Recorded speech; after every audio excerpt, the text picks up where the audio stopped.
Hey guys, welcome to another Tales from the Darkside episode review. This time of episode 5, one of my personal favorites called The Odds.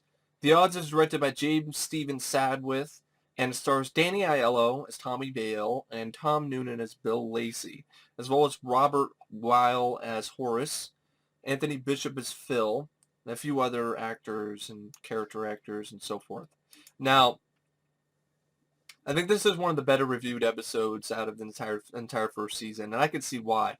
Now, this one plays a little bit more off as a traditional sort of Twilight Zone episode than really a horror themed sort of show. Excuse me for that, little burp there. But anyway, that's the odds. But anyway, Danny Aiello is what makes this for me. I think he does a great job as Tommy Vale. Tom Noonan does a solid job too as Bill Lacey. And also, I think it was Robert Weil who played Horace. So I think it was like his best friend, Horace. Yeah, I believe it's Horace who's his best friend. Now, it is a little bit of a more slower paced episode. It is definitely more of an episode that is, yeah, it's a good friend and accountant, Horace Chadway, is played by Robert Weil. Tommy Vale is a local neighborhood bookie, and he's played by Danny Aiello, who does an excellent job in this film. And in this episode, not in this film, I mean, it's an episode. In some ways, you could say it's a short movie. So he has a reputation of never turning down a bet, with him, of course, setting the odds and paying off no matter how much deep the hole or in debt he gets. So as Tommy is taking over the local take with his good friend and accountant Horace Chadway, Robert Weil, played by Robert Weil, and I like the little touch that this episode has, that Robert Weil has this little small calculator, and it every time he presses a button on it, it it plays a tune. So even so there's like a crack, so Daniel is giving him crap for it, and even in a fun line, he mentions the calculator later, in a fun line, which I'll get to soon enough. But anyway, while they're talking over the local take, a ghost pops in. He's dressed all in white, and it's a ghost from Tommy's past, played by Bill Lacey. It's played by Tom Noonan. Lacey is about to break Tommy in on what he did to his father, Bill Sr., and that led to the guy to kill himself by jumping off the Brooklyn Bridge. Making a number of bets on the ponies as well as basketball games. Lacey has a stunned and how lucky the guy is. Pretty much what happens is Lacey pretty much... I'm looking up at some synopsis that's not the best English. But anyway, what happens is Tom Noonan comes in, and at first he doesn't know he's a ghost. So I gave that away, but of course there's a lot of spoilers in these reviews. This show is like how old? So anyway, so he comes in and he starts making these bets on horses and basketball games, and he gets all the right scores and gets all the right stuff and all the things right. And so pretty much what happens is, trying to remember, because I've seen this episode a lot, but I'm just trying to get everything right. So Lacey is clobbering the hell out of Tommy, just kicking his ass, getting all these bets right, making all this money, and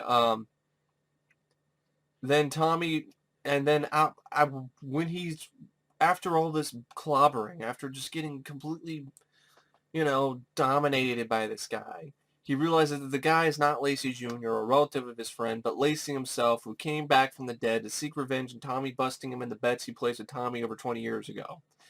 Knowing that Lacey can somehow see the future, Tommy still takes his bets and gets clobbered by them to the point where he's about to get busted himself. And so I like that sort of aspect. It's interesting, a bookie ends up getting haunted by a ghost from his past who tries to bust him out of his money. But at the same time, it's kind of like, Lacey, you made dumb bets and you lost. And that's why I like there's actually lines of dialogue with good acting by Danny Aiello. He's like, you're still just as stupid as you were before. You lost it. You're not going to win this bet. So that kind of stuff, If you didn't make so much stupid bets, you wouldn't be dead. So there's that kind of lines of dialogue. It's not the exact lines, because, there's no quotes for some reason on IMDb anywhere for anything like this. But anyway, what happens is Lacey, he's not interested in money since he can't spend it where he is or going back to, because he can't spend it. He can't spend it in heaven or hell, wherever he's coming from. So the only bet that he has left to make with Tommy is on his life. So Lacey ends up giving a bet to Tommy that he says, all right, you're going to die at exactly 8 a.m. the next morning. And he knows this is a bet that he can't lose.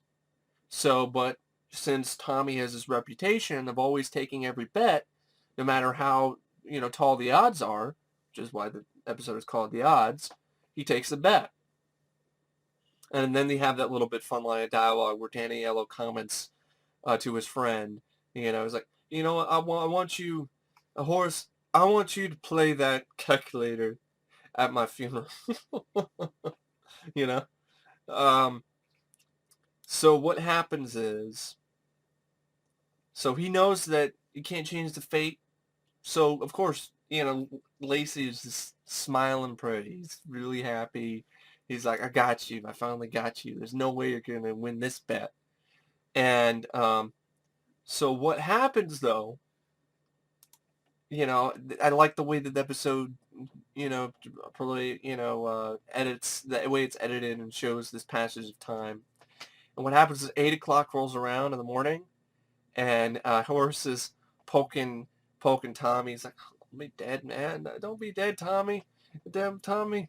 And he wakes up, he's like, and then he thinks he's dead, but he's actually just asleep, and he pokes at him. He's like, ha, ha, ha, ha, ha, ha.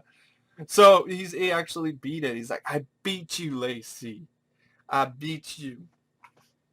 I won the bet. So pretty much what happens is, but it was just an ace up his sleeve. So he ends up winning the bet, and Lacey's humiliated and goes off into the afterlife as a loser. It's like, you're always a loser. Always will be a loser, Lacey. Anyway, so what happens is, though, you find out in the episode's twist that, excuse me, burping and sneezing, what are the odds of that? One episode, a sneeze and a burp. Those are some good odds. Those are some tall odds. Anyway, so the episode's twist is that Lacey was right. He was right on the time of his death. But Tommy, he pretty much he tricked him. He played an old switcheroo. He had an ace up his sleeve, and he switched the clocks. He changed the clocks. So he put the clock, I think he put the clock, what was it, like the clock an hour? Trying to remember. He put the clock an hour ahead. Well, it wouldn't be an hour ahead. I think he put it an hour behind. An hour behind.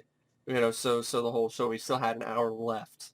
So I believe that's what he put it an hour ahead. So he put it an hour ahead, then he still have that extra hour. So he changed the clock pretty much. So that's how he cheated death. And then he actually ends up dying at the end of the episode, Tommy, at 8 a.m. But in reality, he put the clocks backwards. He put the clock backward, not ahead. He put it backwards. And that's why.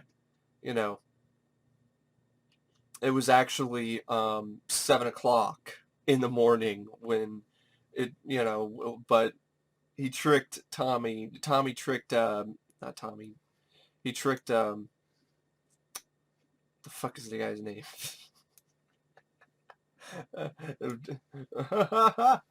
Tom Noonan's character just said it multiple times in the bill.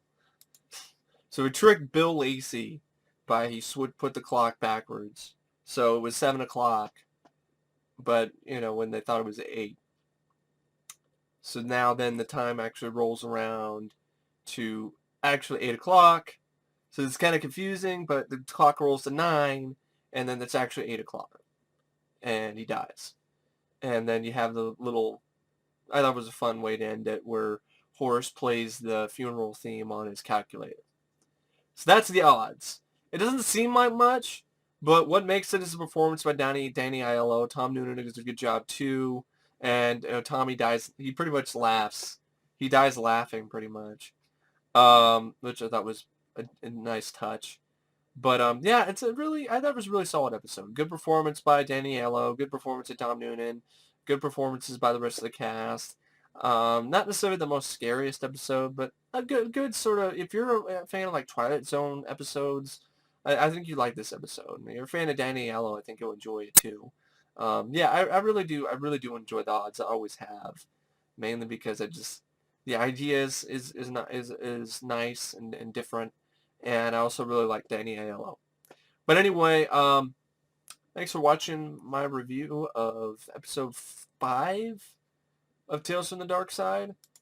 I believe the episode 5 of Tales from the Darkside season 1. I find this to be a really solid episode.